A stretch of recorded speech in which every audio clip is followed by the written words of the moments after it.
Oh man, I didn't suspect the pick band phase to actually be shown. So this is actually one of the first few times I've actually seen this thing.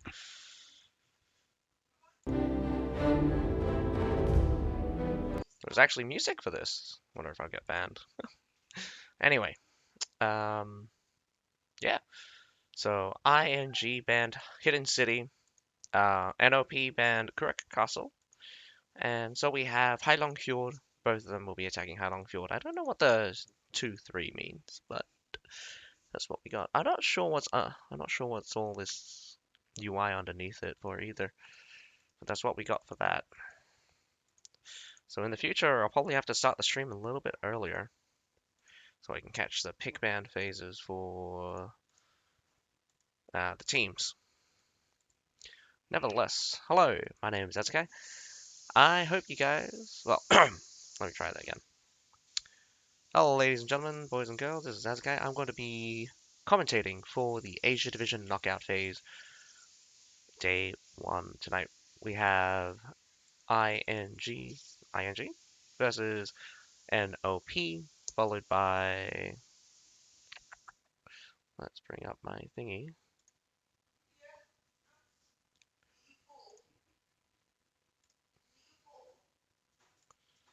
Please don't answer that. Followed by CNC versus TSY later on tonight. So, I'm gonna sit here, wait for a little bit, and see what we got coming up next.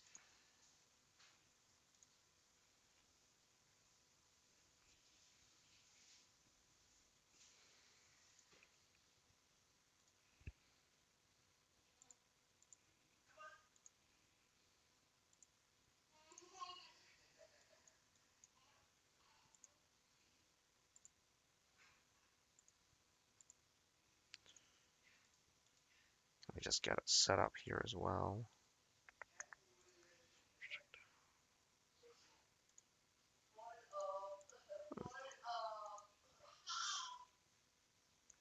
Da, da, da.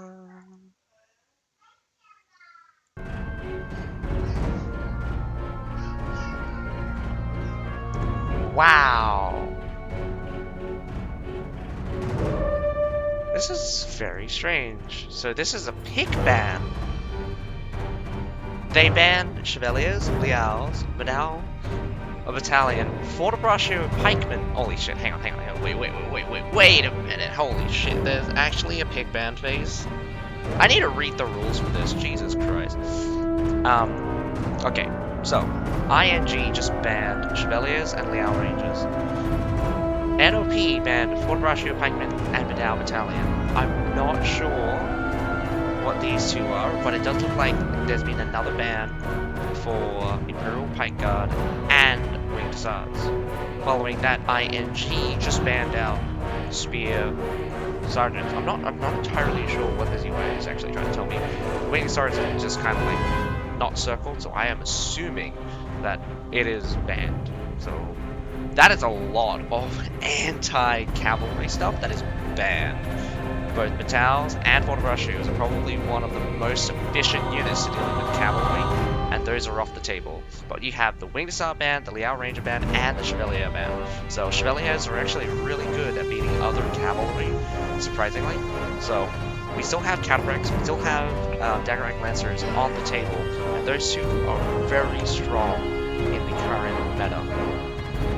And actually, that's like pretty peak insanity to me if you ask me. I mean, whew. The Spear Sergeant pick here is kind of. I think they probably just like didn't actually have any good options. I'm pretty sure that they just didn't have any good options. This last one, I'm not sure what it's going to be.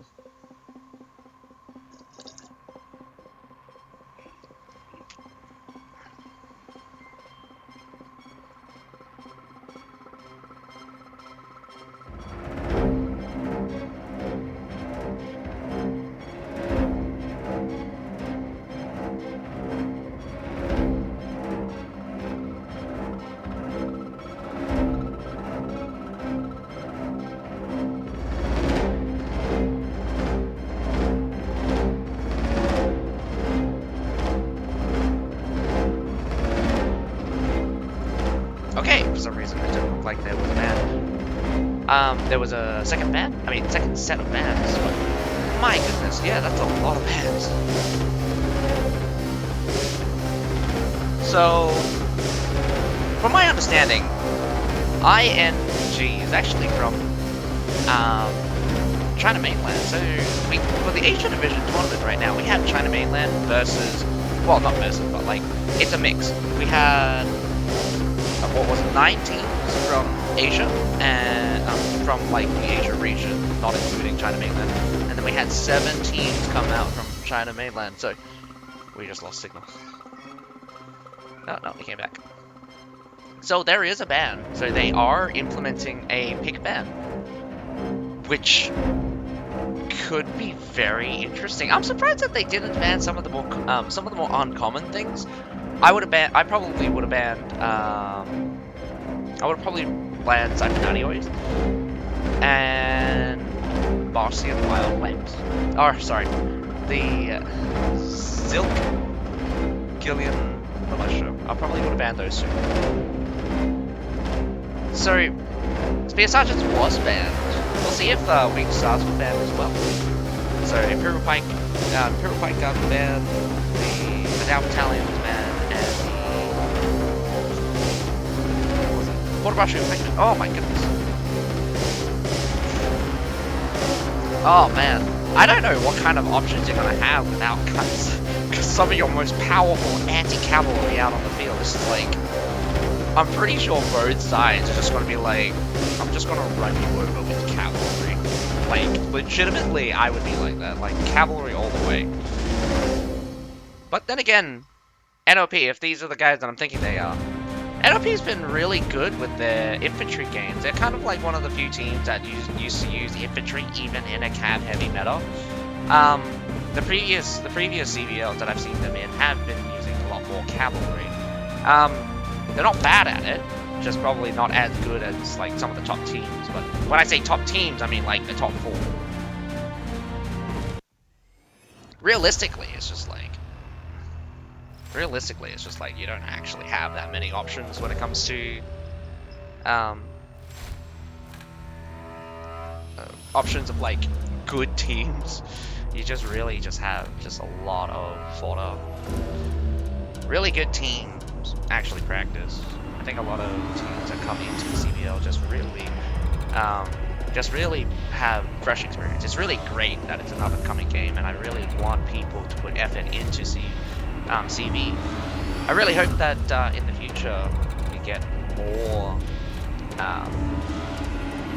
more options in terms of units, because I mean, like, even overlap would be cool. So this is interesting as well, because one of the things I really didn't want to happen was a ban, because that means there's going to have to be less overlap in kind of unit designs. One of them probably gonna be that we won't have another pikeman like the Vortibrashu pikeman. I really wanted like a tier 5 version of Vortibrashu pikeman, and I wanted a tier 3 version of Vortibrashu pikeman. The fact that it is more than likely that we won't get that is upsetting. A little bit upsetting to me, but we'll see what they go with this. It could change. I mean, first time I've ever seen big bands, so. Getting ready. We are on a 3-minute delay. Not for my stream though, so you guys are watching live me, but we are watching the clean feed. So hopefully my commentary just doesn't get completely bleeped out as I have the kind of music in the background. Maybe I'll just mute it realistically.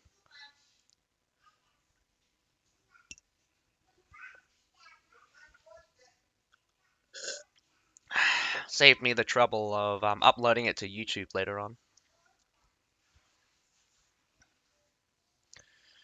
But I mean, probably more entertaining listening to the music.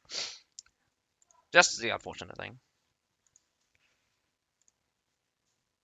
I probably will bring it up to the I'll probably bring it up to the support team that try to have the clean feed, not have the music or copyrighted music at the very least.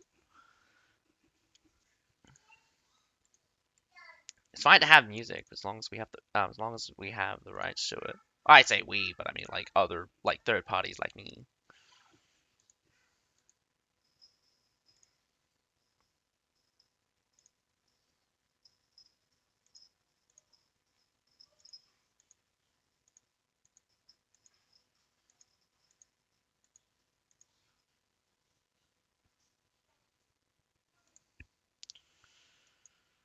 We're still waiting on two members from ING to come in, and it does look like we have like three observers. So one of them's the official referee, and then two of them will be probably cameramen. I thought they would stream it on the main channel. No, that's very unfortunate. Yeah, like normally they actually do stream the knockout phase. This is like I was even I was even told that apparently they have like two guest commentators coming in.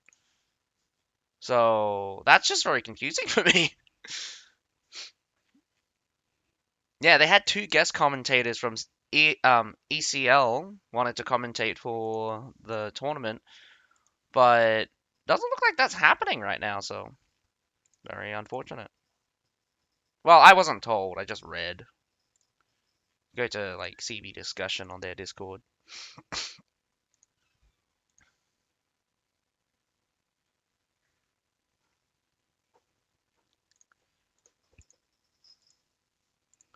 All right, yeah, I'll keep the music. I'll keep the music off to avoid probably copyright when I upload this to YouTube, since like I have no way of stripping. I have no way of stripping out the clean feed sound once since I just used the Twitch version of this thing. I suspected that there would be a lot of cavalry, but yeah. Um, Surprisingly, Wing to SARS is still on the table, but the weirdest thing is I thought okay, so like we did get the Madao ban, we did get the okay, so I see what's happening here. Safe picks. So you had two sets. So you had two bans and then a safe plus a ban, and that's where this rule is ban then a save.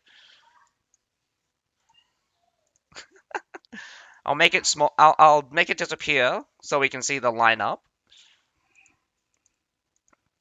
I'll make it disappear for a little bit so we can see the lineup.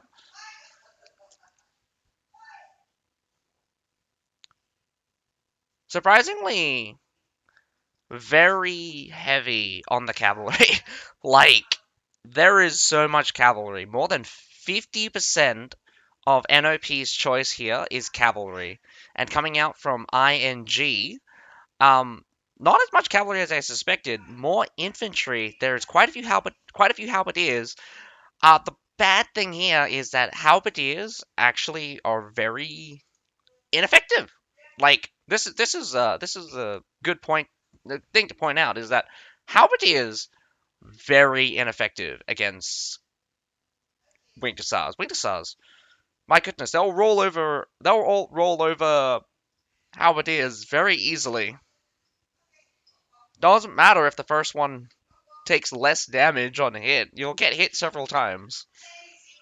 And this is one of the scary things about cavalry is that if you don't stop the charge, you could get hit.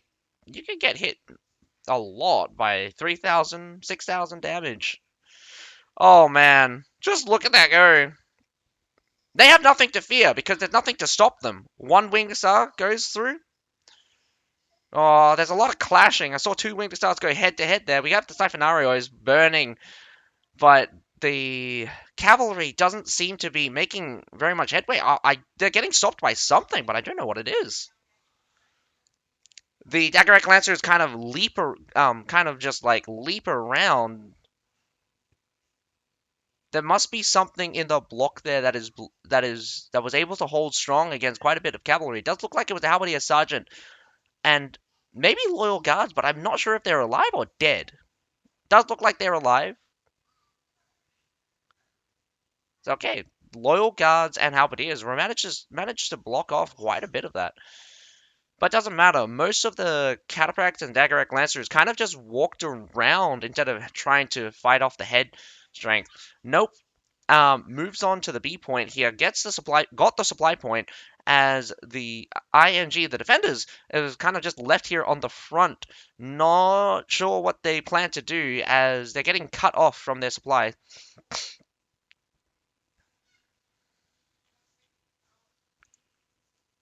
Oh my goodness. But I was surprised how. Hmm. I was surprised how ineffective the cavalry rush was.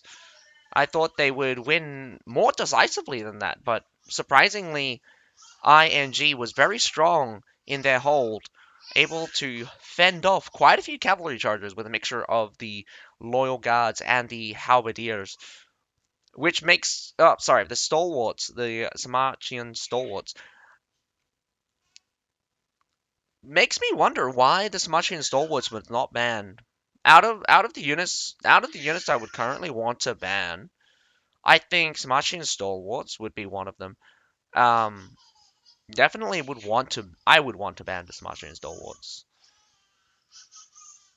which is also very important because as long as Sarmatian stalwarts are not on the table, um, I mean like, hmm, classic counters are just cavalry is still very effective. We also have the Myrmillones. Do you think Iron Reapers not don't do too badly against them? But when you get stacked up with shields and pikes, it becomes very difficult for Iron Reapers to kind of smash through them at that point. Setting up a bunch of mortars, I think. It would be very unwise to go through the left-hand side as usual. Left-hand side where the B point is, it's a massive choke. Surprising how a lot of muskets. I suspected that they were going to go for like a wall play, but it does look like ING kind of want to use muskets because they're muskets. I did not I suspected that they would have switched already, but after that first push there, doesn't look like they switched out from muskets.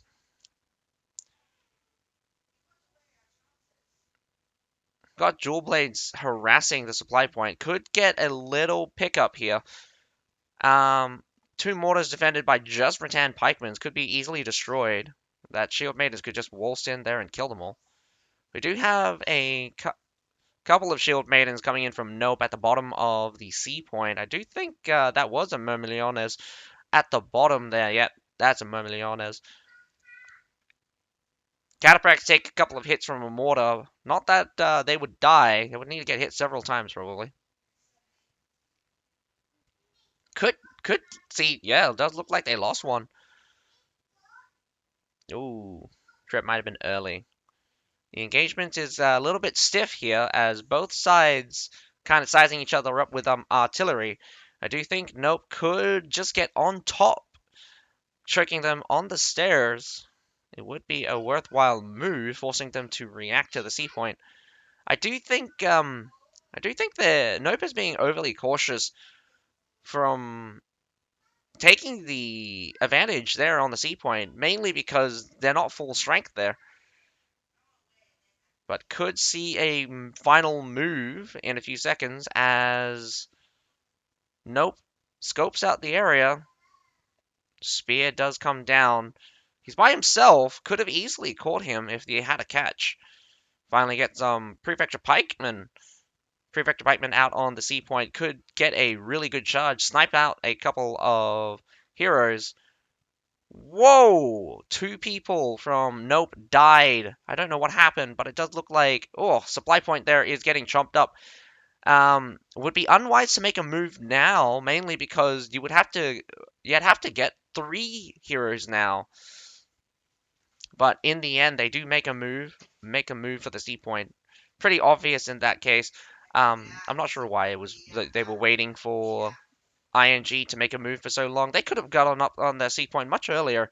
The fact that they committed all of their forces on picking up those two guys will probably help them out in the end.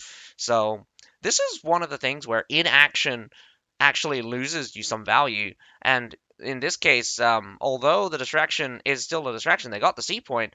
Um, there was no battle realistically. There were just three guys losing units, and now the rest of them have fallen back, not choosing to take the hard road into the enemy forces there. Could be interesting here at this intersection. We have plenty of halberdiers. They know that there is plenty of cavalry. And, of course, they spawn here. Demez pikemen get spawned in on the halberdiers. A winged hussar could definitely wipe out probably these three, probably five halberdiers out on the field right now. The cavalry here is a bit trapped, so you need to kind of figure your way out. Nope, inaction here is getting members killed and really need to take the fight to the defenders. If they keep losing one by one, they're just going to lose out in the end because war of attrition is never a good play, especially when you're the attackers. The defenders wants the war of attrition more than anything. As long as they can gain a unit advantage, they more than likely will be able to pick up could easily pick up the victory. The monastic knights kind of semi got caught there. I think most of them just got killed. Very unfortunate. They're slow, but they can have quite a big impact. More respawns. I think nope, might be, yeah, might does take the smart road, avoids the hard fight, goes straight for the base point. The cavalry's gonna have to switch around. If you have cavalry, it cannot get up there. So now forcing them off the supply point, fighting them on the supply point right now would be really good. Bit slow, would sacrifice the farmers here. The shield maidens are fast, they're very fast, but the Myrmidons luckily got out faster. A winged hussar right now would be really great, but unfortunately it does not look like they have a winged hussar prepped for a charge straight into halberdiers. And I mean, straight into halberdiers is fine. One of the things that you have to remember about winged hussars is a war lance trait. So this is pretty devastating for the attackers here, unable to use their cavalry because they're a little bit too afraid, or they cannot because they're just getting killed slowly. But surely the halberdiers' phalanx formations are dominating pretty strong. I did not suspect that the cavalry would not win the day, but it's very unfortunate that for some reason I thought the winged hussar would carry them, but probably used too many winged hussars at the beginning, losing them pretty easily. Nope was pretty confident and active in the beginning, but now we are running short and running out of steam.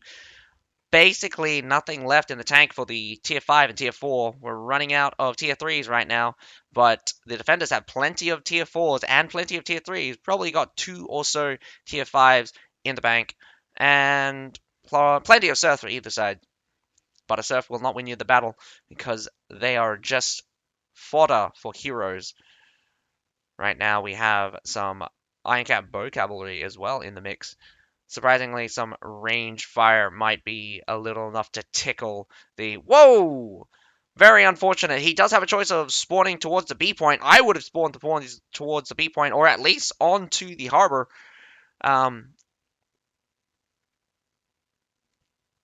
Man, this is not good if they keep getting blocked like this.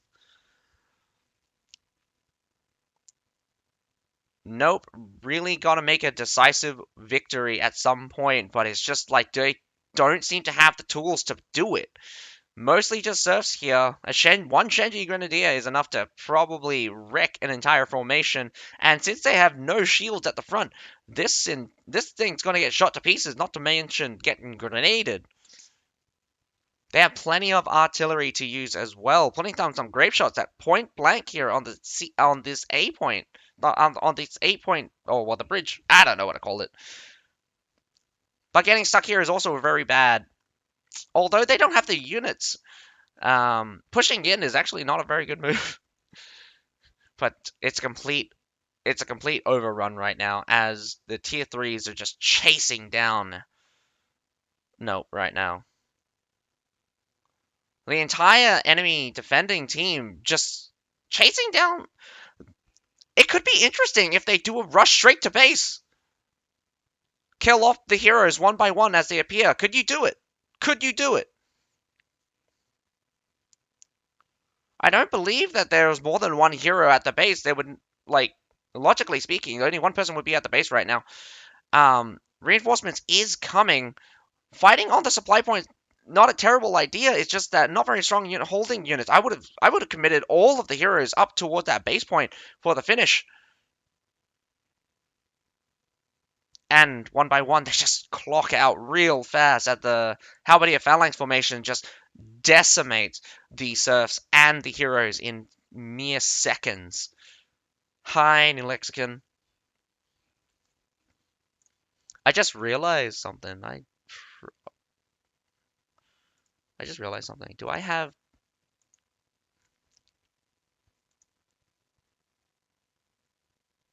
I have ads on. Oh, crap. I need to turn that off. Give me 2 seconds. Someone should have told me. I normally don't have ads during... I normally turn off the ad manager. Ad manager for tournament streamings and stuff. Nevertheless, Nope's first attack here on Heilong Fjord, very unsuccessful. A lot of cavalry was used for the A, was from the beginning. Surprisingly, how ineffective the cavalry push was, very surprised me quite a bit.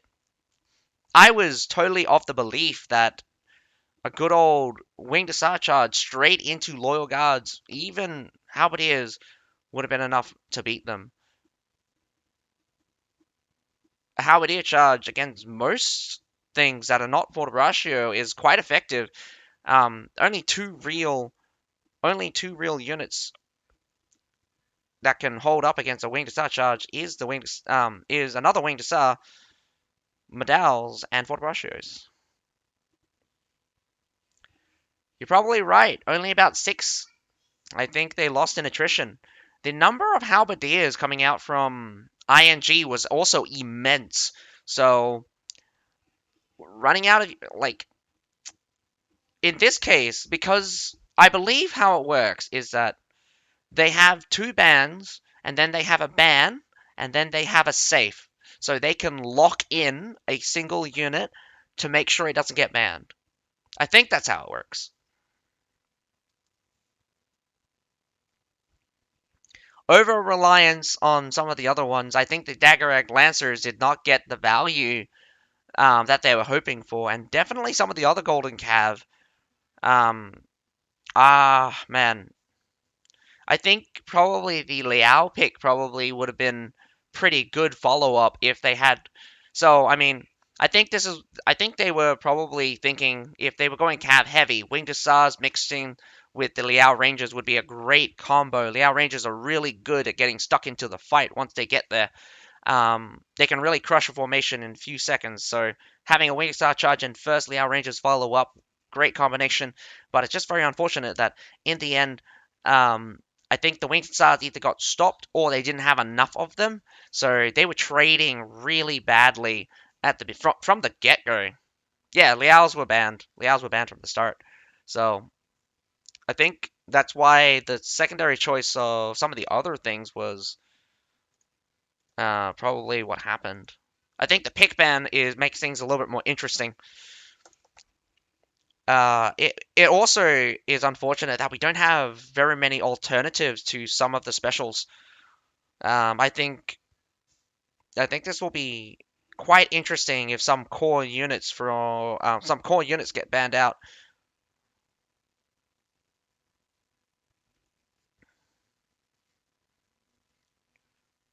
Overall, looking at the distributions for some of the top teams, didn't actually seem like there's a lot of cavalry. But do remember, cavalry only there's only 16 in a unit. Most other units have double that number. nearly an entire wing hussar though, but it is still surprising. What's also really good coming out from ING was how they the entire time, I would say, they kind of like zerged, not zerged, but like they kind of like grouped together in a giant death ball. At no point did I see them split up. They were basically all together all the time, and I will say that when you're first coming in as a team, in a team game in particular, staying together is probably the best. Oh, I did see some flames come through. The Nafan guards could have been the Nafan guards could have been the reason why most of the cavalry got stopped. It's very hard to tell since I don't have a playback, and we're a little bit far to see the action properly. A little bit. I mean, I could still see the engagement happen, but it's just I couldn't tell what exactly was happening. So they did. So you are right. There was enough on guard out on the field for the defending team at the A point, but I was mostly surprised that the stalwarts and the halberdiers survived. I suspected that the six winged hussars that did have charged straight away to their doom. So if they did get stopped by the Nafans, the Siphonarios at the beginning would have been probably would have probably meant that most of their infantry actually survived. So not a bad reaction from ING. They are really sturdy when it comes to team play that way. They it's actually was very surprising how their team, when hit with a wave of cavalry, did not break like I suspected it would. It's actually quite interesting if I think about it because of how Nope kind of moved like water, and they hit a rock, and even though the rock was smashed by a ton of water, they didn't it didn't break apart completely. So yeah, those are six bands. So there's three bands from each side. Man, that is a. I don't understand the Spear Sergeant ban. Out of all of the units to ban, Spear Sergeants. I mean, realistically, even with the safe of Asaz, I would cut down some of the other options. Some of the other options. You've already killed off some of the like again, Layout Rangers is probably one of the best cavalry to have out as a cavalry pick, mainly because they're just really strong. Like,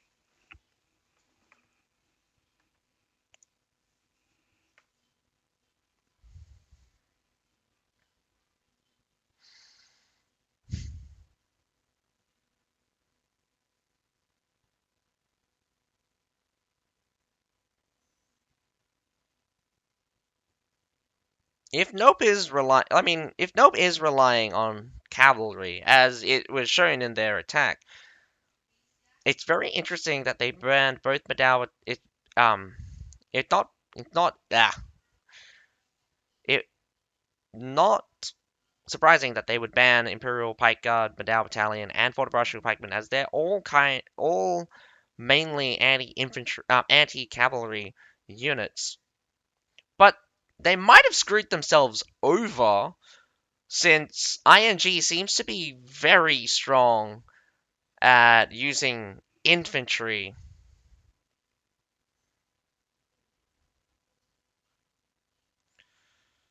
So this next attack's going to be from ING's side with who's attacking, and Nope's going to be defending.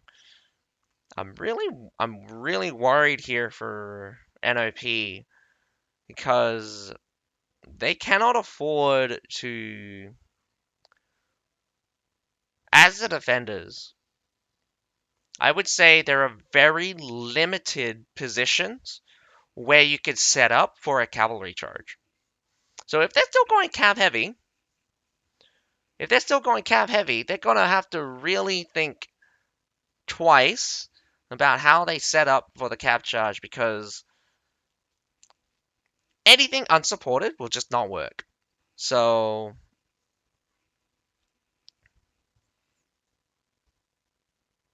I'm wondering if they'll switch their units up.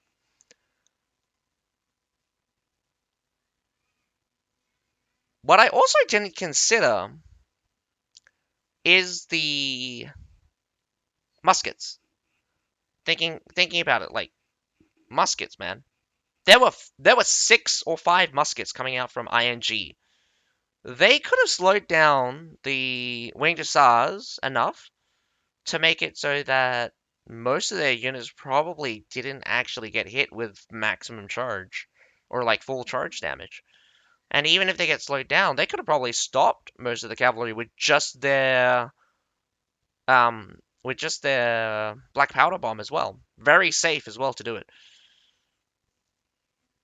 That's one of the other things. You have to be very, very, very careful um when you're a hero trying to stop a cavalry charge. You could get one-shotted into oblivion. But I think a lot of the heroes could have also stopped cavalry charges. So you gotta have to be. There's a lot of options for a lot of things.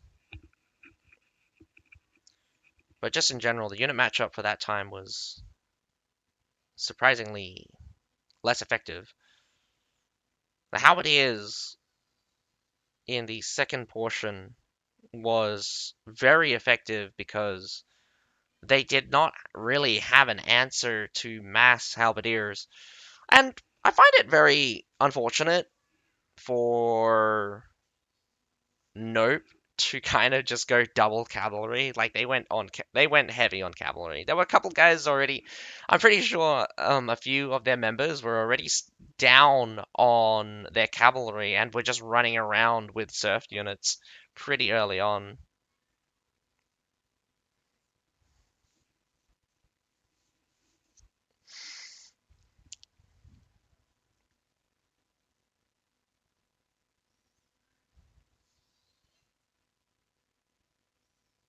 Well, here we go. Second battle underway between ING versus NOP. ING winning their defense. So we'll get to see them attacking next. Their unit selection is going to be the most important thing. Definitely going to be the most important thing.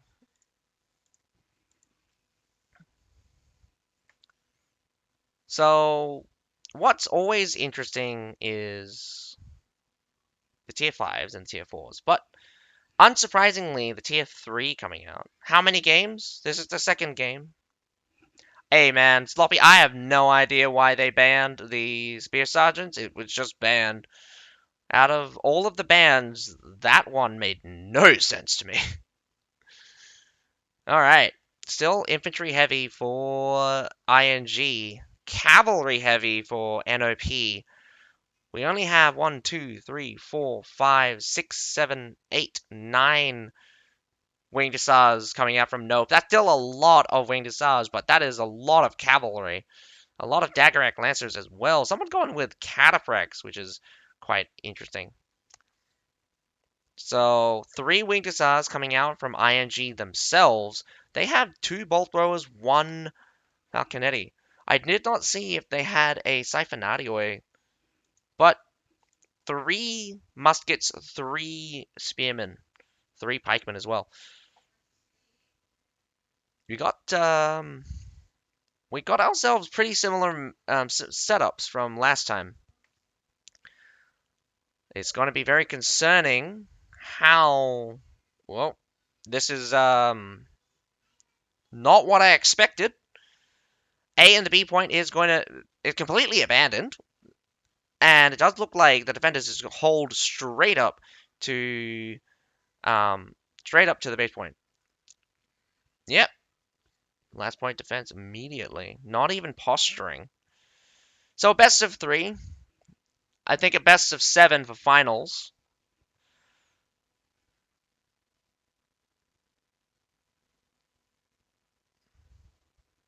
No, definitely not C point. If they were going for C point, they would have brought more infantry. But it does. ING wastes no time just going straight in, and this is really good. I love to see scouts. I love to see them move forward. But this is also what I hate.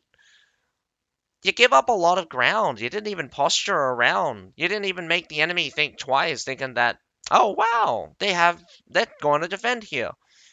Nah, the attackers easily grab the A and the B point, grabbing the supply point up on the B side, grabbing C, grabbing the harbor, and probably grab the supply points close to the base point. So this is going to be a very long hold, probably about 13 minutes. I think the C point gives 2 minutes, 1 minute for the harbor side.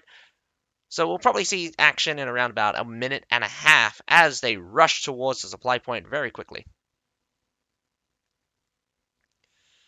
This is going to be a long hold for Nope. They're going to have to bank on kind of wiping them out in this case. It's not the first time I've seen a team kind of run straight to the base point. But what would not surprise me is that by running straight to the base point, they give up so much ground. So once the attack begins, they cannot hold the remaining ground and start retreating. The attackers might be able to get a foothold up here on the base point and just crush their defense. So, Nope not only has to be super aggressive in order to hold their ground, they'll also have to be very. They have to basically win on every front. No matter which direction ING comes from, they need to be defeated because if they get a foothold on any of the main sectors, well, I mean, like, the one closest to the supply is always the most dangerous. But the one that could be the most disruptive is the one in the back. They do have a contingent in the back there. We have mortars being placed down. That is a lot of mortars. Looks like 6 there on that side, 2 on the left-hand side. 7, actually. They're on the right-hand side. We do see them now. That is a lot of mortars. That is a lot of artillery up there as well. I'm not sure what they're doing. Uh, could beat me. I mean, like, you could have destroyed the Trebs at this point. I'm pretty sure Nope is trolling because they are a team that just joined for fun and don't have much time to play. They don't even practice. Plus, this time around, CBL is too short of a notice. People got work. I think people has Christmas, man. The um the first round of knockout phases to decide the top 8 actually ends on Christmas. So this one's gonna go over Christmas, the New Year's, and might even um, yeah, gonna go. Yeah, this CBL is gonna go over Christmas and New Year's, so this is gonna be very interesting. Does anyone know what is the CBL? Oh, it's Avatar. You know when people are loading in, they have that small icon next to in front of their name. That's what it is. It's an avatar. So you get it for 30 days or 16 days.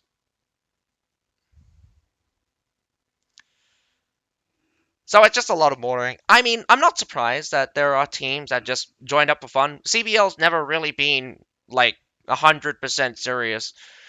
Uh, I can already tell you straight away that the number of teams that are actually of good quality or actually practice is probably just the top 4. Well, the guys who ever make it to top 4. But that's also probably a bit discrediting some of the teams that actually put in effort. I do think, naturally good players kind of shine in this environment as CBL is not really something that's played all year round, and it's very hard to practice. You have to convince another team of 15, and not to mention that other team of 15 have to be pretty good. So most of trying to discover how strong you are at CBL is first yourself, your individual skill as a hero. Second is figuring out unit compositions, what unit you're good with, what role you play, and third is the strategy. Team strategy is very important, and in this case, what's amazing is the dodging. I mean, they're getting hit now and again, but I've seen teams just stand there and tank it. Nope is doing really good by constantly moving. The bad thing about mortars is that you don't get to see a lot of you don't really have direct sight on the target. So most of the time you're kind of firing blind.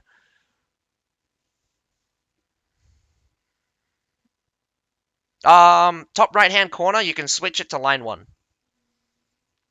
There's no way to force yourself to stay there. You can just go to line 1 anytime you want though. I'm pretty sure unless it's full. There are cases where it's full. Yeah, that happens is because there's too many people on line 1 or something.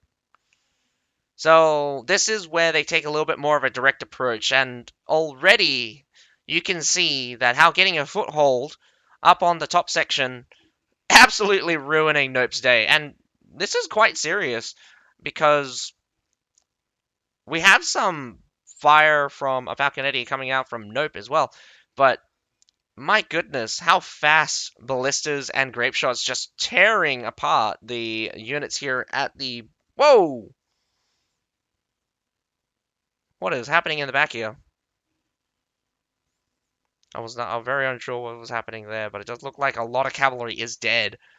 Um, Unfortunate, the update for the units only updated now. No, no, no, no, no, no, no, no. ING banned Spear Sergeants. The bans for Nope was Fortebraccio, Medals, Imperial Pikemen. Imperial Pike Guard, sorry. Or, I mean, yeah. Pikemen, Pike Guard, same thing.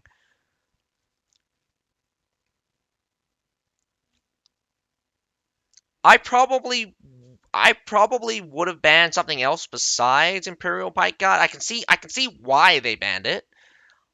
I would honestly have chosen something else though. Because your two best options, your Fortebraccio, your Medals, honestly, just yeah, good picks if you're going heavy cavalry, but it's just the Imperial Pike Guard was a bit overkill, fairly unnecessary, and this is problem with Nope here because they're going to be slow to react, and they're getting choked out. Treb? Yep, Treb lands through. Monastic Knights pushing on. Kind of misses the center there. Winged Hussars through the center. The left and the right hand side. Okay, the right hand side just kind of gets broken through. The Winged Hussars are just walking through. I do think they just ran out of charge there. I'm not sure if the cavalry has won the day, but they do seem to have been knocking out quite a bit there. Unfortunately, the score at the top doesn't update properly, so I'm not even sure how many of the heroes are dead. I believe the attackers are half dead there, so the cavalry actually wins out the day. Even though the reaction from Nope was slow, ING actually eventually got pushed out, so that is a good sign that the cavalry charge approach is working. Like, it's working, man. You need to brace those pikemen real fast, and the halberdiers out here for the front for the ING could be the clinch that stops most of the cavalry, but a Winged Hussar's coming through. It's good to have some Winged Hussars, but the Winged Hussar was a half-ass because it wasn't full strength. It does take out most of the halberdiers, but the halberdiers are still there. Two more halberdiers also brings up. So most of your cavalry gets funneled into a brick of a wall with halberdiers. Winged Hussars could break through. Does halfway. This is the thing. Like, if the winged hussar hits the whole unit, they can shut down the formation. But the thing here is that the winged hussars are not killing the whole unit, and the halberdiers only get crushed at some points. The cataphracts surprisingly also get blocked off there. They're getting choked really hard just from one or two units, and that is not good. Oh man. Cavalry play for the first part was very strong. It did seem like they were easily able to wipe out the attacking forces, but the recharge, I think the cavalry was probably still on cooldown, or they weren't swapping out their cavalry fast enough.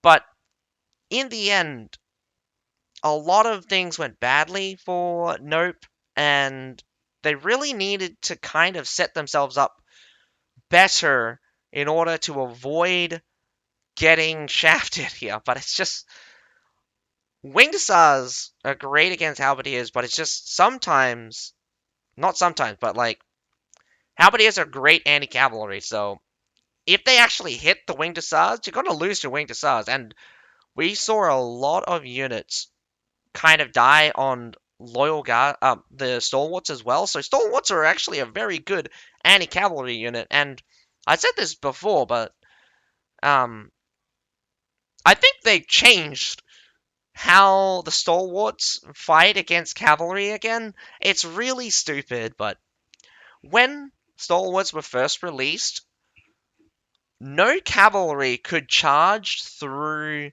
stalwarts at all. Like you could not charge through stalwarts at all. You would get halfway through and then your cavalry would stop. You would get halfway through and your cavalry would then stop. That's really good because stalwarts, I mean like back then we had a lot of OP cavalry as well, but it's just oh man. The defenders don't actually have that much cavalry. I mean not cavalry. The defenders don't actually have that much artillery. The attackers have twice the amount of artillery plus the treb. So, um, even if they were to deploy the artillery with a cav heavy setup, you would you would run the risk of just getting ran out of your position. Artillery is extraordinarily vulnerable, and I'm pretty sure a person could just sacrifice one unit and destroy all of your artillery. I wouldn't doubt that.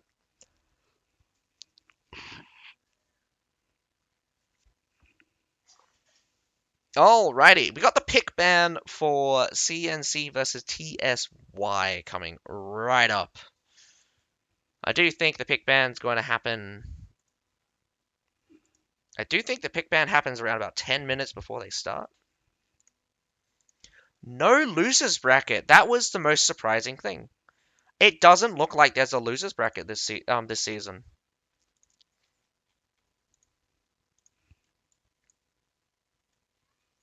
I could be wrong, but from what I know or what I've seen, um, it's just a straightforward knockout.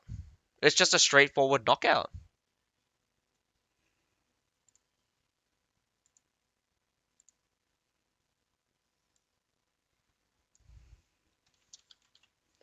And they called it the knockout stage schedule, so I'm going to update that.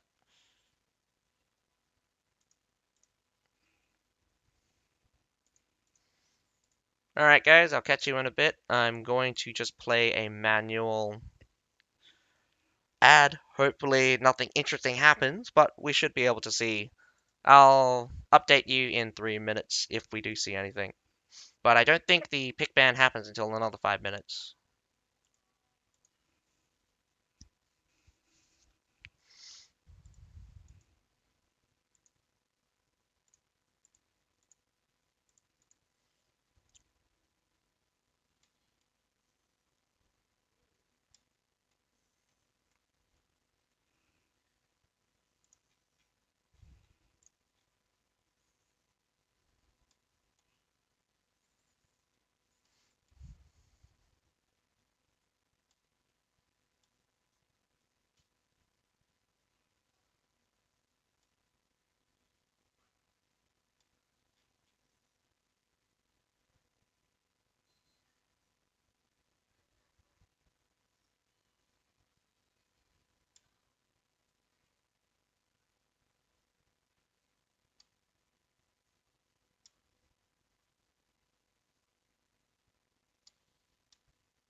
Looks like we have the pick ban has started. Oh, okay, so that's interesting. So the pick ban shows us that they roll. CNC rolls a 5, TSY gets a 1. This is the second set. Second set. So we're watching CNC versus TSY. Before we watched ING versus NOP. So, does look like the one with the lower number gets to pick first. So Lindway Fortress gets eliminated. Crick Castle gets eliminated. So those are the two bans for. Those are the two bans for maps. Got Harbour City coming out from CNC. What are you going to choose, TSY? Sorry. Did you mean... Sorry. This is the first match between CNC versus TSY. We're watching the pick band phase. If that wasn't clear, this is actually the second. This is actually the second set of matches. So we've already watched ING versus NOP. So this is the start of the second set. If that wasn't clear. So both teams actually picked Harbor City Siege. Very interestingly enough. CNC now gets a choice of banning 2 units. This is very new. This is very new. This is the first time I've ever seen it. This is the first time it's been seen. This is the first time it's ever been in CBL. Last time we saw a ban of Chevaliers, Liao Rangers, Spear Sergeants, the weirdest one of the bunch, Imperial Spearguard, Medals, and Fort Brascio. Will we see a repeat? I do suspect that we will see quite a few bans of meta units, so let's see what CNC picks for their first 2 bans. I'm really going to be interested in what they ban out. Also, there is a safe. There is one safe pick. No bans. No. They ban Matellatori and Zycalian, Zycalian,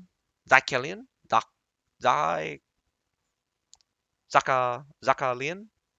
Oh man, I need like a word thing here to tell me how to say that. I need the phonetics for this because I'm just butchering it.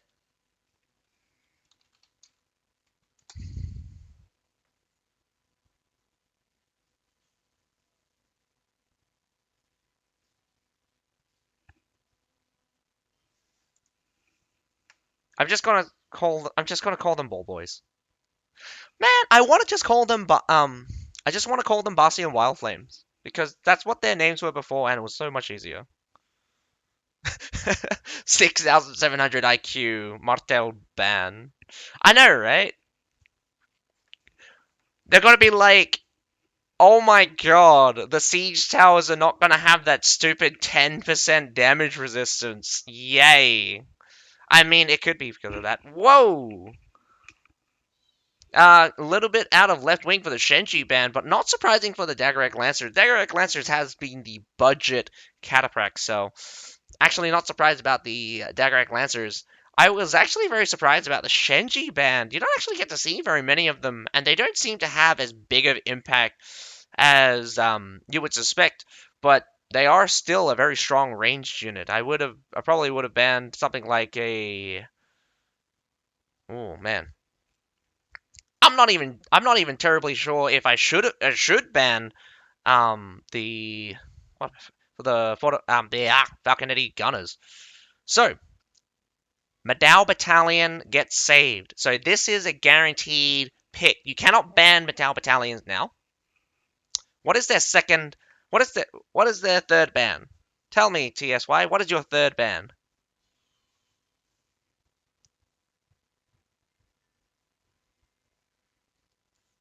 Wow, Siphonates. Siphonaries. Okay, so CNC bans Siphonaries. They get to now pick their safe. Yeah.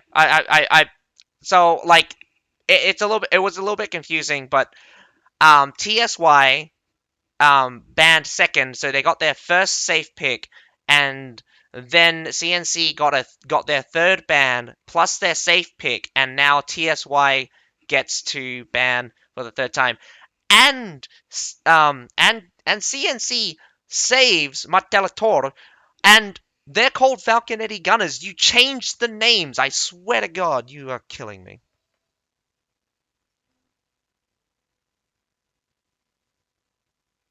Are they called Matelator? I mean, I've been calling them Falconetti Gunners since you changed them in game, but it's just kind of unofficial. It's kind of like half-assing your name changes, man. TSY, what is your third ban?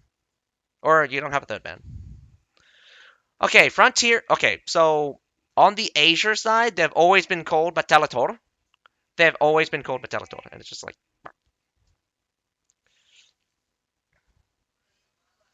huh? They obviously ban Matela Tori. They've obviously banned Battalitori because it's Harbor City. They chose Matalator as a safe pick because they want to destroy siege towers with them. That's pretty obvious. I mean, like, that's so telegraphed that, like, I don't even need to go into battle to see that it's super telegraphed. The weirdest thing here is that we still don't know what TSY bans, what their third ban is. Do they even get a third ban?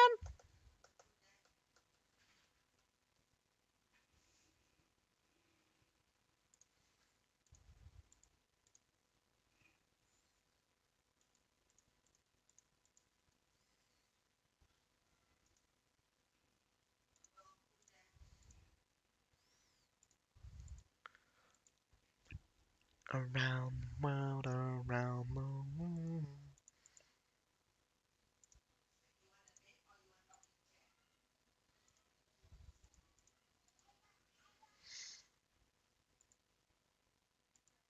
I hope I don't have to restart the clean feed. I might check someone else's stream and see if they've moved along. Nope, they're still stuck on the same thing as I am.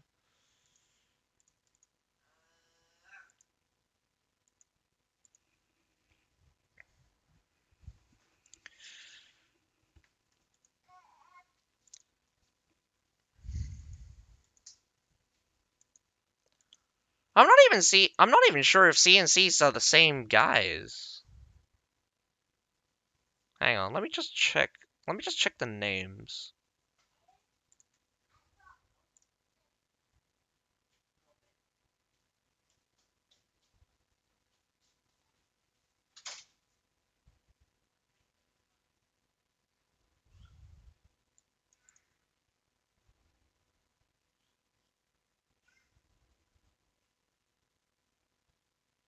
Hmm.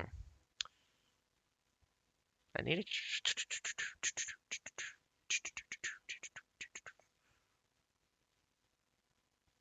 Okay, so where are the finalists?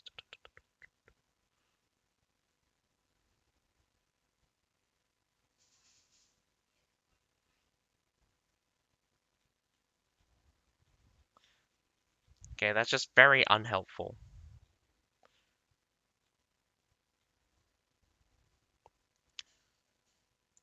Well, I do wonder.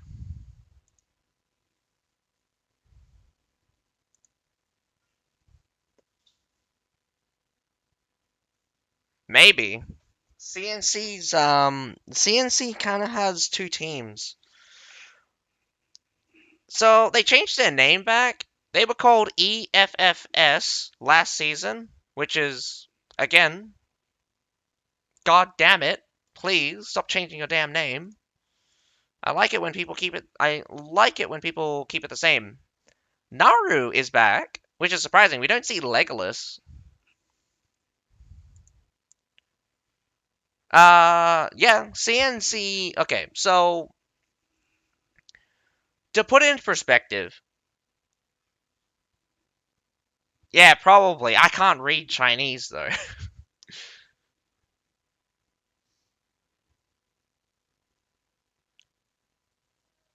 Can you see it? Is it there? Yeah, but like, okay, so CNC, otherwise called Crusaders, they've won basically every single CBL here on the Asia Division side since Season 2. Season 1, VN House won that tournament. But um, that's because that was like, again, like starting up. Just basically starting up. From season 2 onward, they have won every single tournament and not have not been not dropped ever. Actually, the funniest.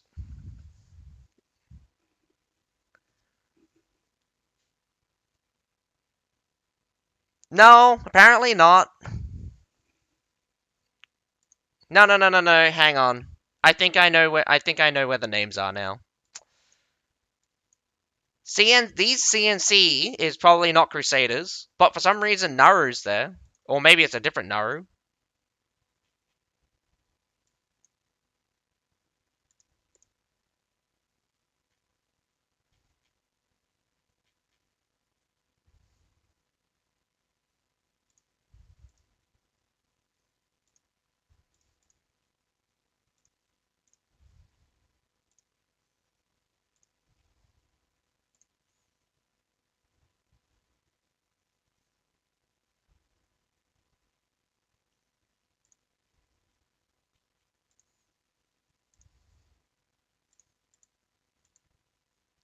EF, there's no team for EFFS, so I'm just very confused. It's just the teams that made it in was NOP, GNG, OISU, YYY, BOD, SSR, CNC, BPJT, HS, and then from China mainland there's a bunch of teams, but I'm just saying it's just like,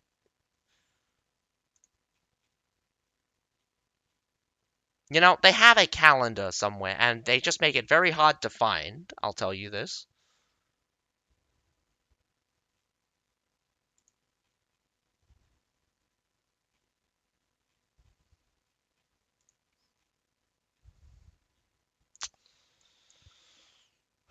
They have a calendar website. I'm trying to find it right now. For some reason, it's just very hard. And that's where probably the extended names are, because I think that's where they are.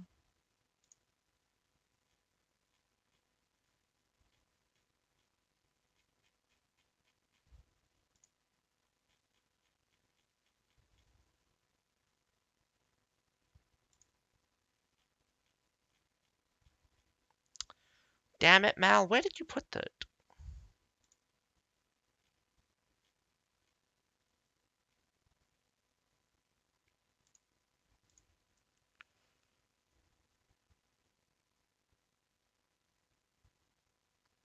Oh, great. Oh, thank God that's been cleared up, because that I've never understood how the acronym CNC came about. So, Zidwan, do you know it? Do you Zidwan? Do you know if this CNC is still like is CNC actually Crusaders? And supposedly was EFFS and EFF supposedly part of Crusaders last time CBL was on as well, because the guy called Legolas was, yeah, Legolas apparently was the leader of CNC the entire time, or was said to be the leader of it the entire time.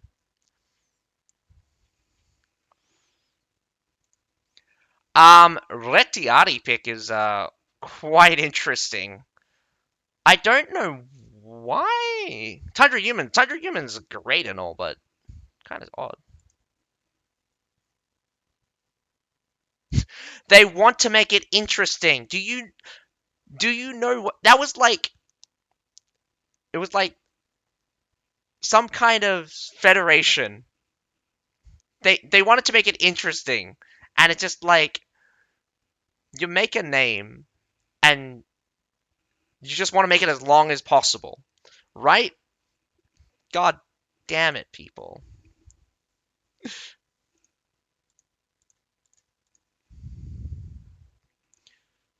All right, I'm listening.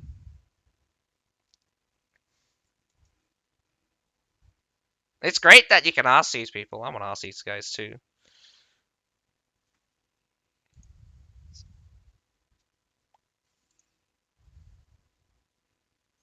What did Naru tell you? Tell me. Tell me, Obi-Wan. Tell me your wisdom.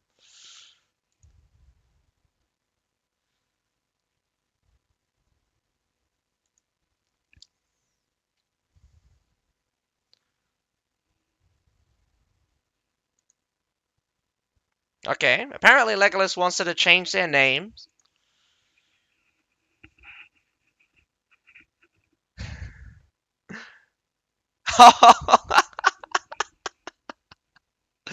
Oh man, it's lonely being at the top of the mountain, isn't it? So, I mean, I can understand why people feared CNC. They are literally unbeatable at this point. They've not been beaten. Okay, here's the thing. Changing your name only fools someone once. Like a lot of times, CNC's past season main team just abandoned. In this, it's their sixth title, right? Did one! From season 2, Crusaders have not lost a tournament. From season 2. This would be like their 11th title. Well, no. Actually, wow, actually, no. There's less CBLs than there are seasons. There's a bunch of gaps. I think this might be their 8th. Might be 8.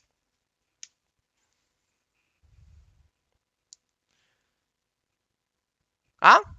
No, that was a cross server. That's a no. We had an Asia division tournament, and then there was a mainland division tournament, and then there was a cross server between the top 2 of our team. You don't remember that one?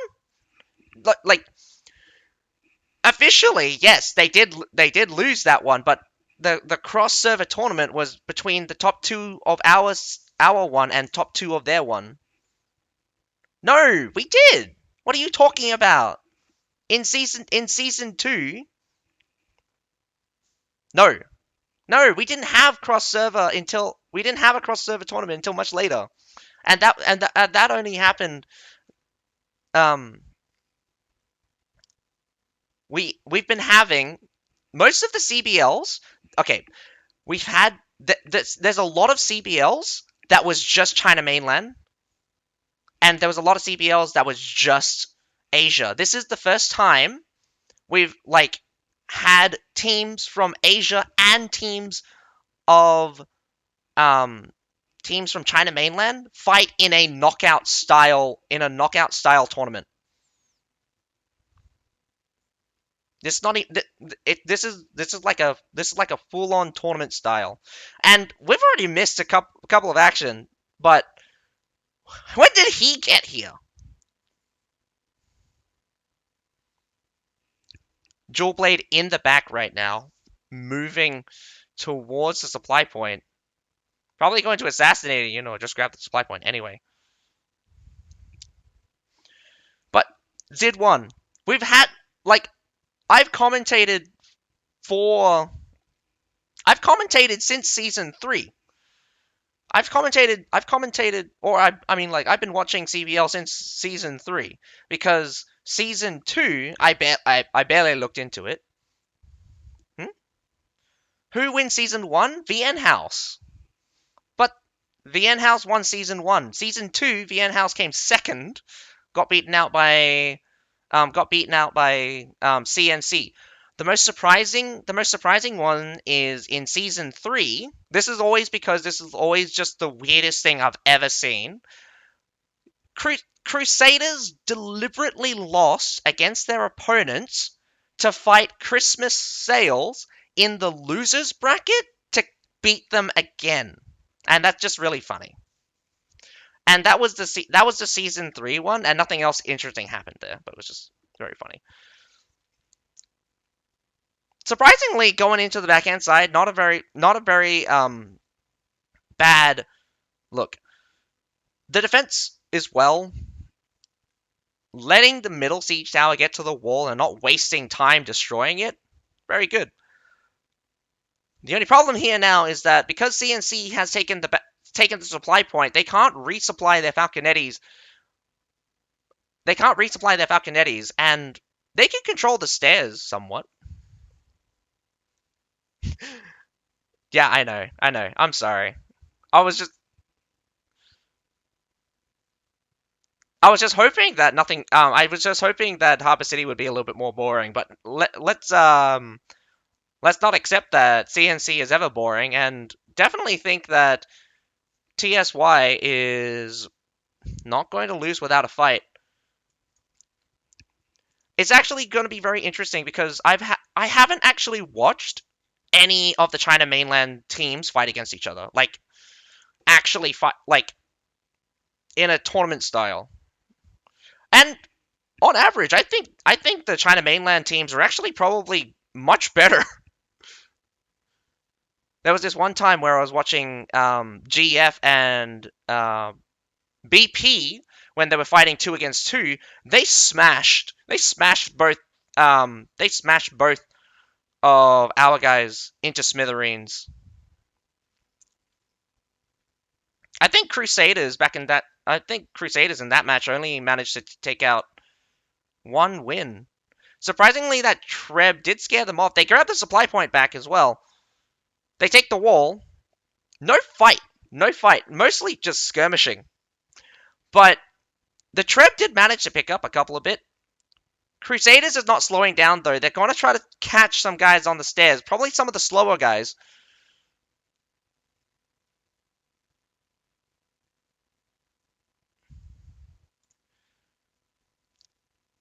Would I call this a win? In the end, the defenders have used all 15 of their artillery. Crusaders lost their supply point on the inside. That's fine, actually, but they progressed past the wall. So this is one of the bigger parts. One of the bigger parts of Harbor City is always just the wall section. It's very cool to watch people fight for this wall, and it's always interesting how there is a jewel blade on your base point. Someone needs to get there. I just realized that there was someone there. Oh man, come on. A dual blade, dual action. Come on. You could have tried at least. I would love to have seen that dual blade just as Oh, he also pops out of the map for us. It's such a far distance that when a dual blade disappears, his icon also disappears, so it's just very unfortunate. I'm not sure what unit they caught at the bottom of those stairs. That's just that. So obviously, pulling over to the left-hand side, lots of cavalry on the table for the defenders right now. Great that we can see the unit icons. Chevelle. Whoa! What are we seeing here? We have claymores here in the back already starting the engagement. We have shield boys just going straight in. I think most of the crossbows might have died here. Man, one swing back.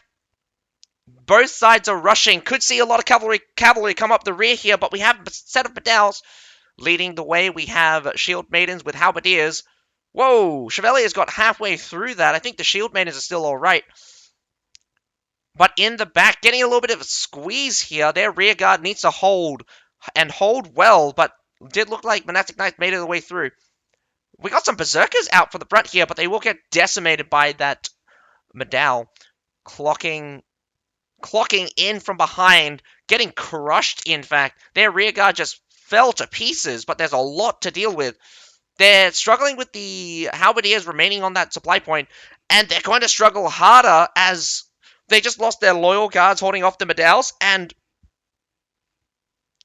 slowly more units coming out from the defenders onto the supply point, with the halberdiers basically the only thing left. We got some shield maidens there in the mix, but mostly the heroes.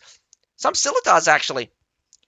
The Resiari that was also there in the mix is still alive, surprisingly. I thought they would have died already. Respawn comes in from the main gate and charges straight into the supply point right now. Lots of cavalry and the respawn. This is really good. Good pressure out from CNC. Massive attrition battle. So a reset might happen. A reset would have to happen, actually, because CNC just respawned and all of the defenders also just respawned, with most of CNC actually needing to grab units now. Unfortunately, I can't. You have to tell the cameraman to do that. Does it update properly though? He needs to switch it to the unit one. There we go. The unit balance of tier 5 is actually pretty in favor for the defenders, but way more tier 4s coming out from CNC. It might be a brutal cross to the base point here. Could do another switcheroo. Fight them where they're weak. Two Fortebraccios here at the front, easily beaten out by the Shield Maidens. But if the Fortebraccios are out in a open file like that, it might be quite difficult for one Shield Maiden to deal with it.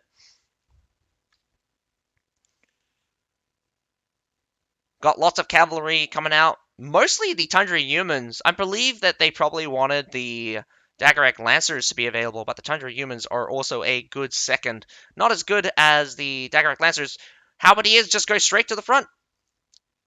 Mixing in with the Fortebraccios. Mix of Halberdiers and Fortebraccios.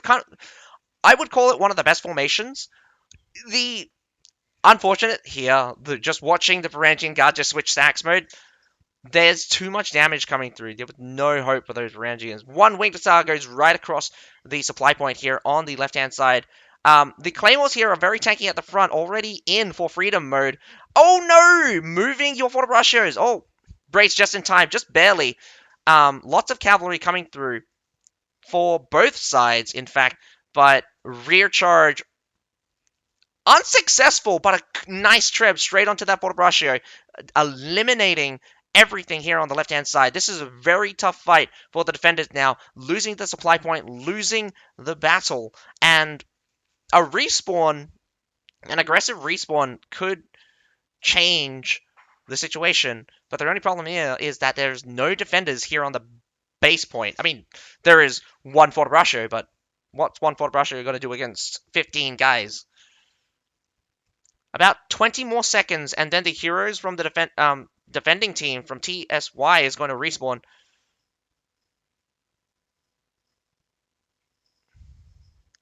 CNC does seem to, again, be surprisingly effective at everything they do. They have won the left-hand supply point, which is a massive advantage.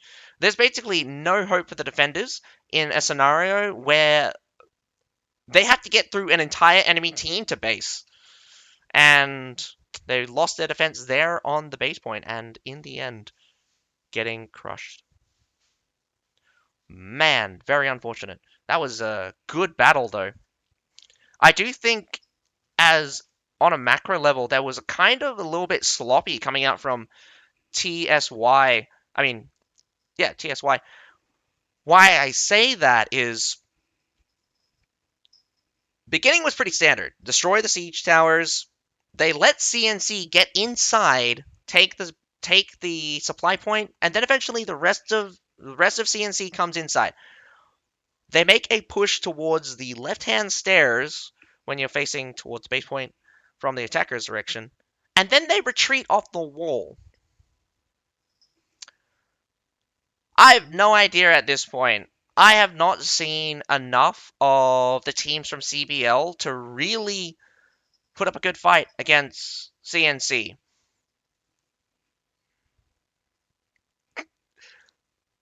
The funniest thing is that the only team to beat CNC is CNC themselves.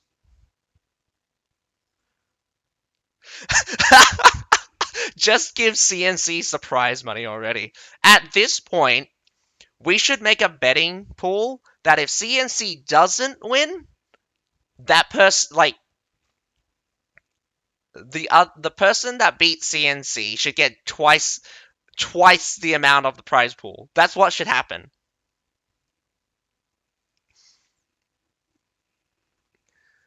First time I've seen TSY. I mean, they're from they're from the China mainland. They're from the China mainland, so that's interesting as well.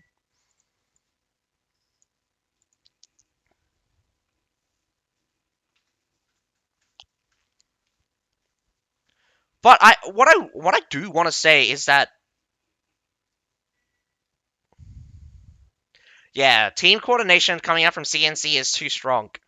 Like even though it seems like they're losing, they're winning somehow. Like you think CNC just took a bad trade? Nah, they're winning somehow. They're winning on different level, man. They're winning on a different level. But it's pretty good, in fact. The amount of commitment coming out from CNC and the coordination between all of their guys, how it is going in front first. Then they had a lot of cavalry going in for the flanks. The Fort Brasio was really the rear guard here, bringing it up at the last second. But the cavalry sacrificing their lives straight into the Fort Brasio. What was really good was also the Treb straight onto the defenders Fort Brasio. If the defenders Fort Brasio did not get trebbed or killed in this case, I believe that they wouldn't have lost the supply point because no infantry at that point could have really contested against the Fort Russia because I think the Shield Maidens actually got clocked out on a different fight as they were moving across. So it's going to be very interesting how TSY will attack Crusaders. I'm just wondering whether or not Crusaders will get pushed towards the base point. Crusaders has never really been one to sit back and wait for the enemy to attack them. Or even if they did, the moment you attack them, they would be piranhas and just annihilate your entire army. I mean, what did Zidwan say that their official name was? Because I always thought they were called Crusaders. Um, Computer numerical control. They're basically computers. They're not humans. They're computers. They're AI. You know what? It's actually just one person playing 15 different accounts. That's what's happening. That's what's happening.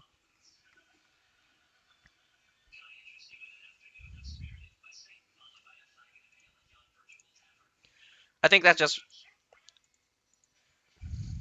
Elon Musk. Elon Musk is not 15 people, or like could play 15 accounts. Or maybe he could. Maybe he's such a hardcore gamer he needs to play 15 different accounts in order to feel like it's a challenge. And even then he's just like it's not hard enough. I need more of a challenge. Oh man, it's the gamer chair, isn't it? The gamer chair that's ergonomically just terrible because it's literally designed after a fucking driving car safety chair designed to make sure that you don't die in a crash. Ergonomically, it's just really shit chair. Like it would probably destroy your back. It's actually I mean I want to get rid of this chair already, but I don't want to spend another $200 on an actual chair that's actually good for me.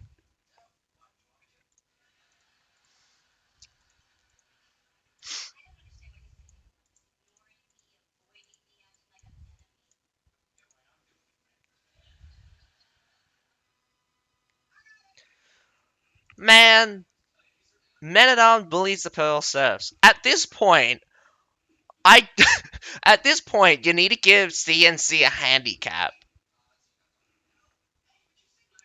I'm pretty sure if you gave CNC the Serfs and everyone else Men at Arms, they would still win. They would still win.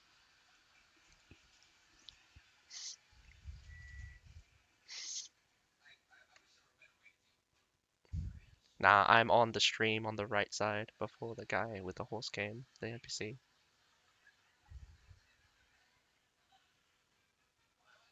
Huh? Oh, you're in the background? Just ban CNC.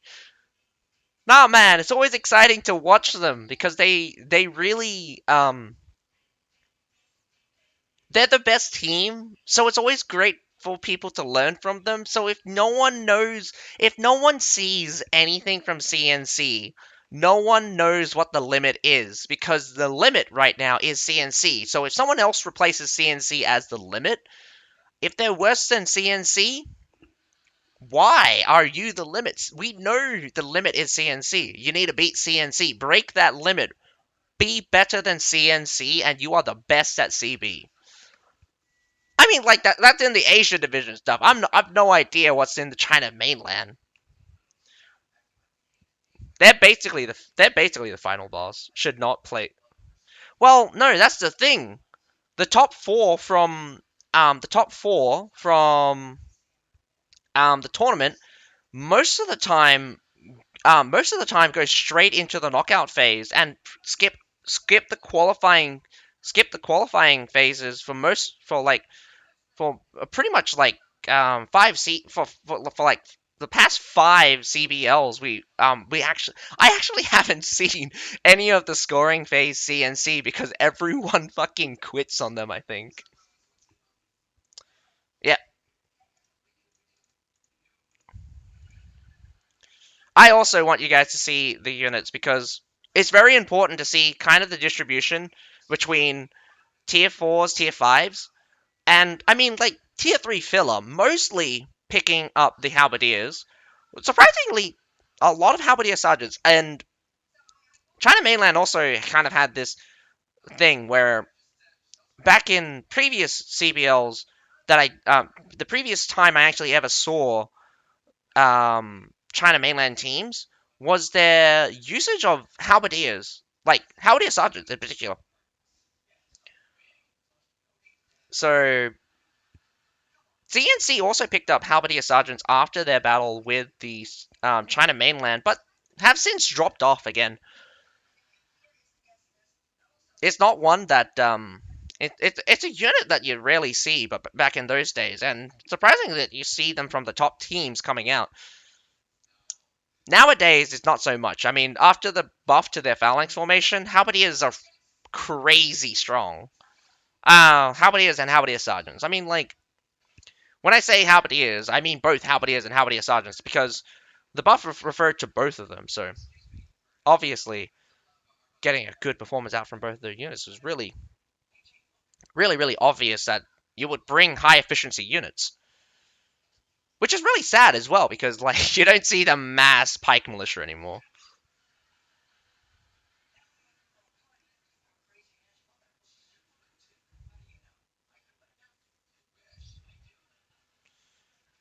All right, pretty standard opening. Going to destroy the naturals. Does look like CNC going with the Culverin approach. Oh, nah, our halberdiers are still crap. Prefecture pikemen already beat them on the charge. Their melee attack is super weak. But if you ask me, their power charge needs to be buffed.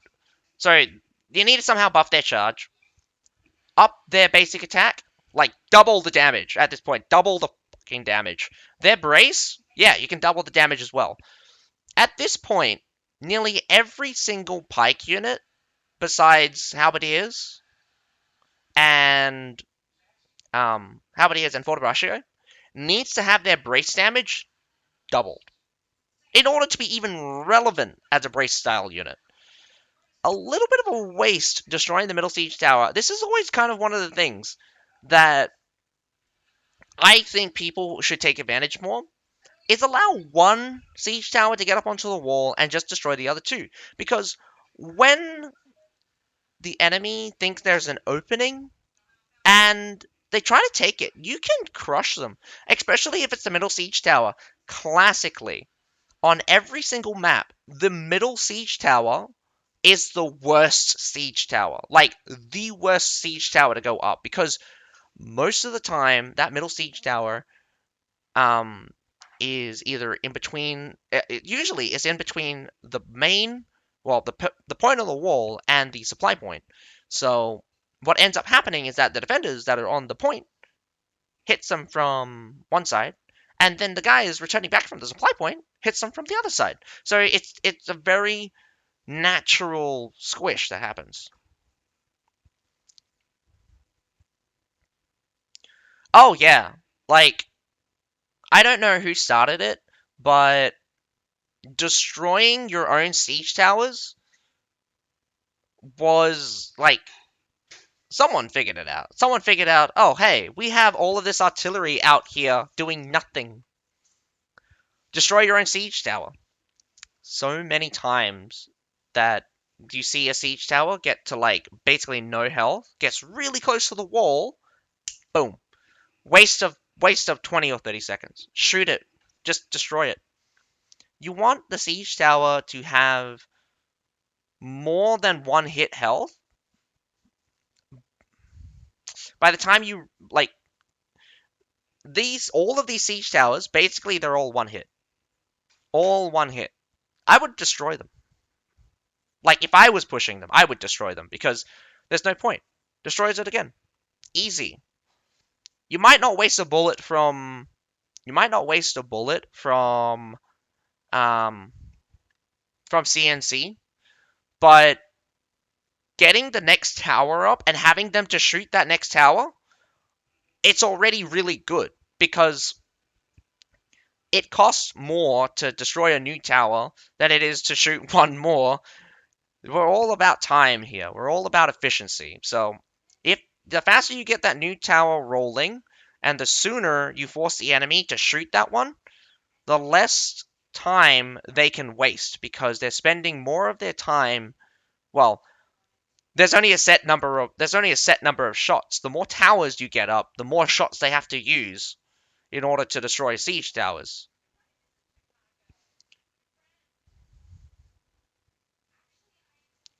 And this is also one of the things, is like I would definitely just be on top of these siege towers and watching where they place them. We got two culverins here up on well, up behind my head, but you can't see them. Yeah, you can see them now.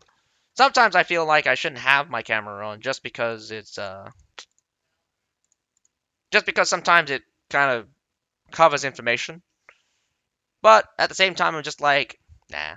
You guys can see my pretty face. My pretty face is more important than seeing the whole thing.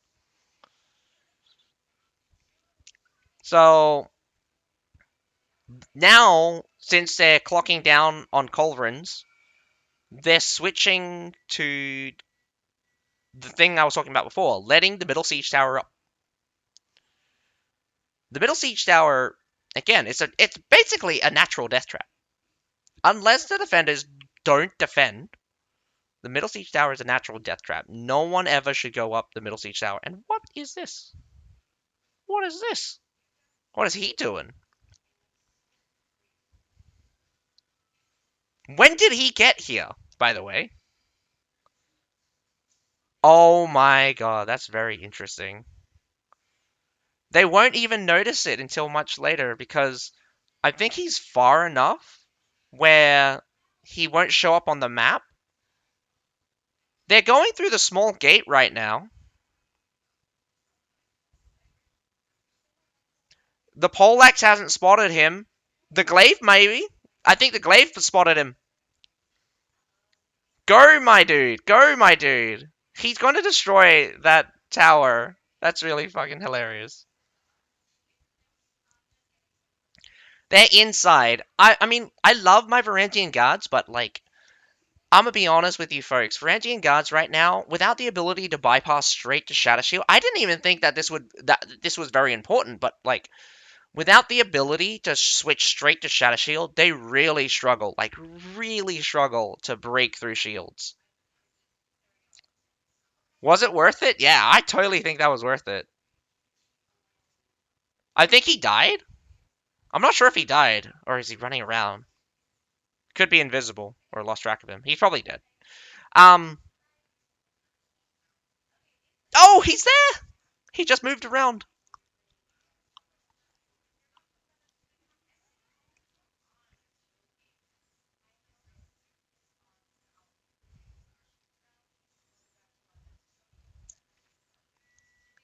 In this case, CNC has decided to split their forces, one to deal with the guys in the back and one to deal with the siege tower right now. I would double down on the siege towers and then fight the guys on the ground when they go back for the supply point.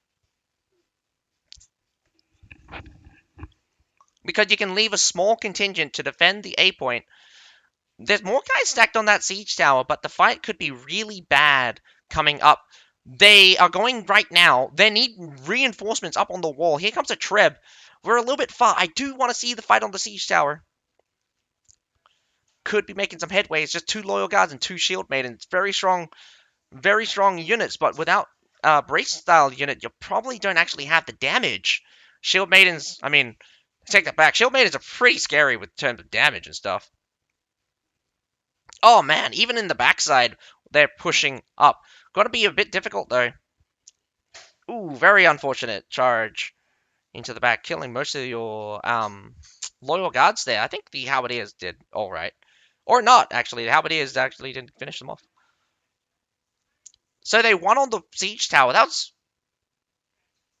I'm not sure how they won on the siege tower, considering that they were completely outnumbered. But probably the loyal guards tanked the damage. Shield maidens probably dealt the damage. It's just one of those kind of situations where it's just like, well, shield maidens are a broken ass.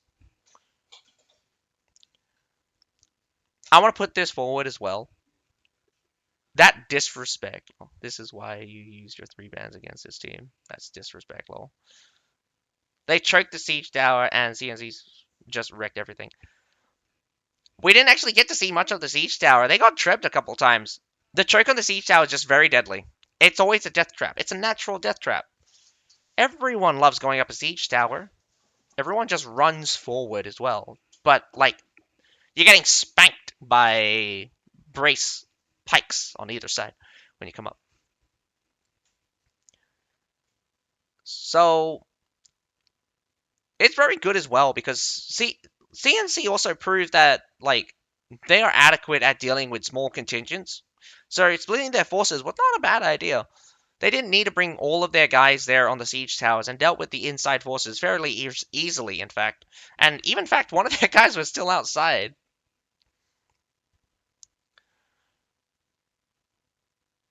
So TSY definitely need to figure out a different strategy, and they only have about 2 minutes to figure one out. CNC is going to end this on the wall, 100% guaranteed. But how TSY get onto the wall is going to be very interesting. I probably would have done this earlier. I would have probably went through the front gate, up onto the left-hand side stairs. Oh man, lots of cavalry coming out. I'm not sure why so much cavalry, since you need to get up onto that wall very soon. You don't have enough time to capture that supply point and then switch to infantry. Yeah, you don't have enough time, man.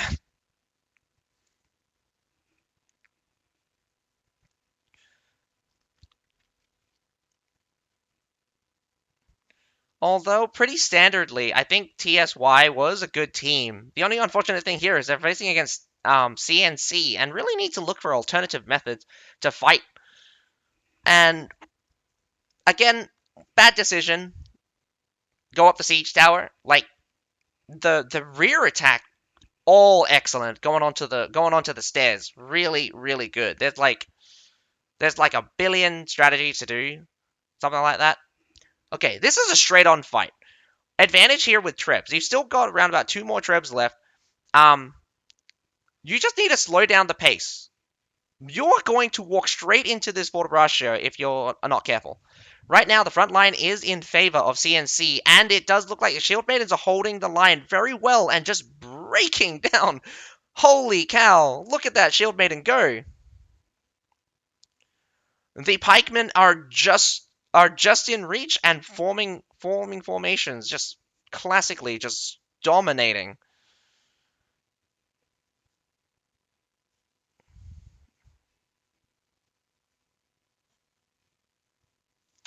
Ah, that's very unfortunate. Really, the top 4 teams from NetEase didn't make it? That's really unfortunate.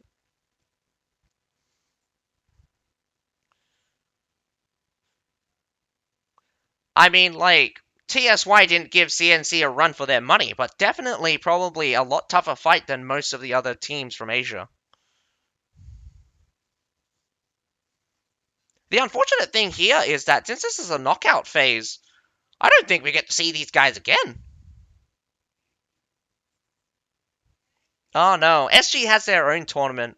I'm not even sure. I'm not even sure when their tournament is supposed to begin. I need to go ask Luna Shark about that.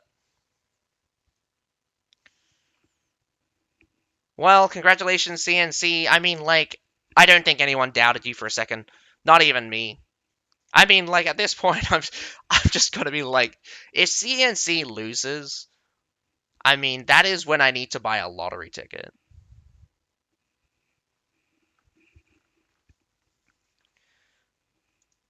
Anyway, I do think from what TSY has shown is that they have a stronger coordination as a team and stronger commitment or like technical some technical skills that a lot of teams from the Asia division kind of lack.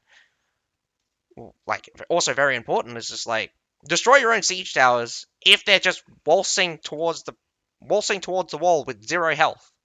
If they're one shot, they're one shot. Why? What's the point of having them there? If CNC loses, that's the time to form CBL. No, no, no, no, no, no. If CNC doesn't um doesn't sign up for CBL, that's when you need to make a CBL team. That's because it's just like, oh my goodness, I might actually have a shot. Nah. As long as C, like, if a team beats C, if there's a team that beats CNC, then you're just like, oh, if that team's there, better not sign up anymore. But the skill gap between CNC and the rest is it's not like it's tangible. It feels like it's so large that whatever CNC does feels like it's just going to work out. Somehow, it just feels like that. There is so much there is so much you can learn on a technical level. I mean, like the micro play from each of the players and how they play. Watching the ending section, very interesting because you will notice that the Shield Maiden taking the front, the Halberdiers just behind the Shield Maidens. Shield Maidens get knocked back, and if they get followed into straight into the straight into the Halberdiers, the Fortebraccio is just behind everyone else, but also keeping to the front. So they were constantly leapfrogging each other, very small amounts. I don't know. I've never heard Legolas like command a team. And this is one of the things that this would be really cool as well. Um I know that League of Legends does this sometimes, but team comms. That would be so cool. There would be a great perspective on listening to the communication from the teams as they're fighting.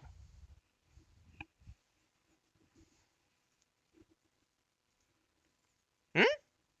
No, I don't think so. I mean, like in my vision, Vayne is overly aggressive. Overly aggressive.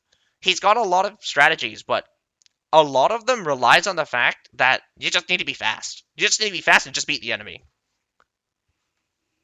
Man, I am reading your text. Your sarcasm is not written. Put it on italics or something. Man, I can't assume sarcasm. I just read it, man. I just read it. You need to put some flair on it. You need to put some dot dot dots. You need to like put some bunch of periods and like just go nah jokes. Good thing Vane good thing Vane can't type in a reply because he has no hands. Anyway, that's all for tonight. We did get that's all for tonight. So what we did get to see was ING versus NOP. NOP going in with a very interesting cav heavy team. So they end up losing twice on Heilong Fjord. Second, we got to watch CNC versus TSY, and CNC wins both times on Harbour City. Harbor City is a pretty fascinating pick. Consider, I mean, like, then again, Wolfort's actually not available. We've seen Wolfort so often, I'm pretty sure we're going to go back to Harbor City again. And the most interesting thing, yes, only three. I'm always on a 3 minute cooldown. I don't even get to load into the battle. I press fight, and it's just like 3 minute cooldown. That's how fast. That's how fast I am, man. Fastest respawn in the West. Um, Most interesting thing we have for this CBL is the unit bans. I'm pretty sure what what I'm going to love to see most of all is every time is watching the pick ban for the units and then watching the unit composition. We're going to see a lot of interesting things this season. I mean, this season of CBL has a lot of interesting changes that could really shake up the landscape. The pick ban is fun. The pick ban is fun. When's the next match? Right. So, tomorrow we get a next set of matches. I was going to say this. First off, for the first battle at 8 p.m. tomorrow on the 22nd of December, we have ARIE versus BPJT. And then for the second battle, starting 9 p.m. tomorrow, 22nd of December, we have TL versus OISU.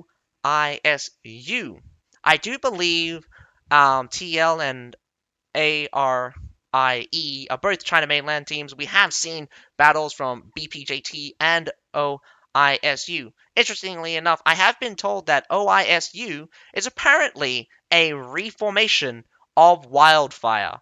Wildfire hasn't been seen for about 2 CBLs, which is really cool because I kind of love their playstyle. Nevertheless, I hope you guys enjoyed the commentary. And next time, I'll try less to fight with Z1 on technicalities of history. We need a historian on these things. I'm not a very good historian because I have a very terrible memory. But can open the schedule? Yeah, sure, why not? It's just a blip, blip, blip. Click away.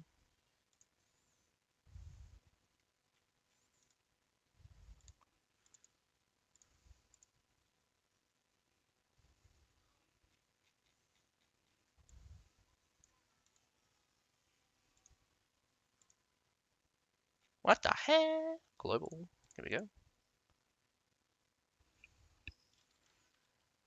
And window capture.